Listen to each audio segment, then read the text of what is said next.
तो आज हम Stockholm conference on human environment, जिसको कि UN conference on human environment भी कहते हैं और शॉर्ट फॉर्म में इसको यूएनसीएचई भी कहते हैं। तो आज हम इसके बारे में देख लेते हैं। हम एक एक करके सारे कन्वेंशंस के बारे में पढ़ते जाएंगे। तो यह आज पहला लेक्चर है इस कन्वेंशंस का। तो ये सबसे समझ लीजिए, ये जो कन्वेंशन है ये सबसे पहला एक स्टेप था, एक कॉन्फ्रेंस था इन्वायरमेंट को लेकर, जो स्पेसिफिकली इन्वायरमेंट को फोकस कर रहा था। अच्छा, ये आया था हमारा 1972 में, ठीक है, ये 1972 में आया था।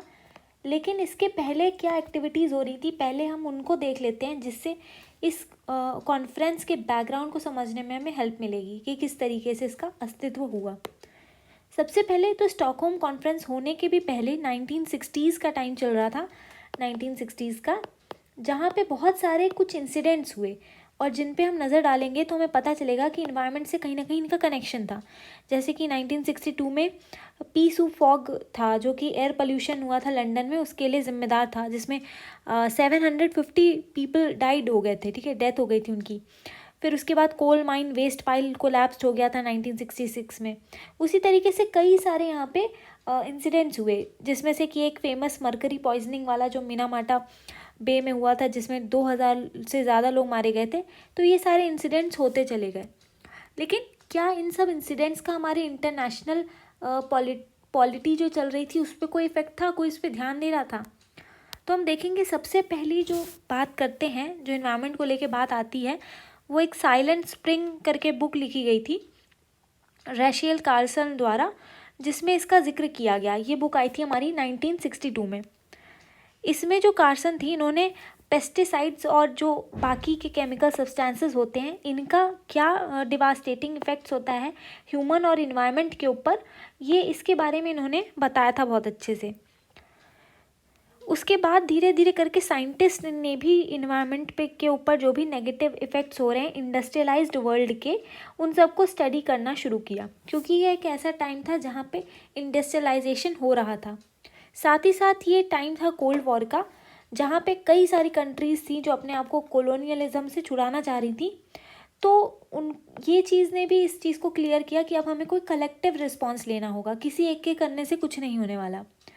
फिर उसके बाद कुछ गवर्नमेंट ने, जो यूनाइटेड नेशंस हैं, उसको इस इन्वायरमेंट वाले फील्ड में भी इंटरवेंशन करने को कहा, इनकरेज किया। जो यूनाइटेड नेशंस चार्टर है, जो यूएन की फाउंडेशनल ट्रीटी है, उसमें पीपल कैसे लिविंग कंडीशन इम्प्रूव करें, पीस स्टेबिलिटी कैसे हो, इकोनॉमिक डेवलपमेंट कैसे हो, ह्यूमन राइट्स हो, इन सब का जिक्र था। लेकिन कहीं पर भी इन्वायरमेंटल इश्यूज़ का जिक्र नहीं था। इन्वायरमेंटल इश्यूज़ पे यूनाइटेड नेशन साइलेंट था।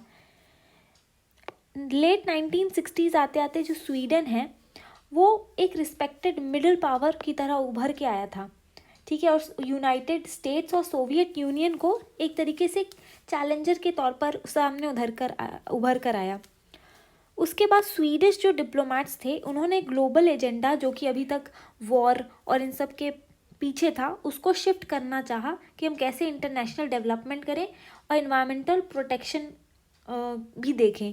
तो इस तरफ जो ध्यान है वो स्वीडिश डिप्लोमेट्स ने डाइवर्ट करने की कोशिश की। 1961 में फाइनली स्वीडन प्रपोज करता है कि हम UN conference on human environment को लेकर आएँ, क्योंकि अभी एक ऐसा टाइम है जहाँ पर कुछ हमें ठोस कदम उठाने की ज़रूरत है इन्वायरमेंटल प्रॉब्लम्स को लेकर। क्योंकि हमने पहले भी देखा कि कितनी सारी इंसिडेंट्स हो चुके थे जो कि इस बात की ओर इशारा कर रहे थे कि अब कोई कदम लेना ज़रूरी है। तो फाइनली स्टॉकहोम कॉन्फ्रेंस होती है 1972 में। पहली ऐसी फर्स्ट वर्ल्ड कॉन्फ्रेंस है जो कि इन्वायरमेंट को एज अ मेजर इशू लेकर आई है। फिर उसके बाद इस कॉन्फ्रेंस में बहुत कुछ खास नहीं निकलता है, लेकिन फिर भी एक जो नींव है वो रखी जाती है कि आगे जो भी बातें होंगी तो उसकी नींव की तरह से ये सामने आता है।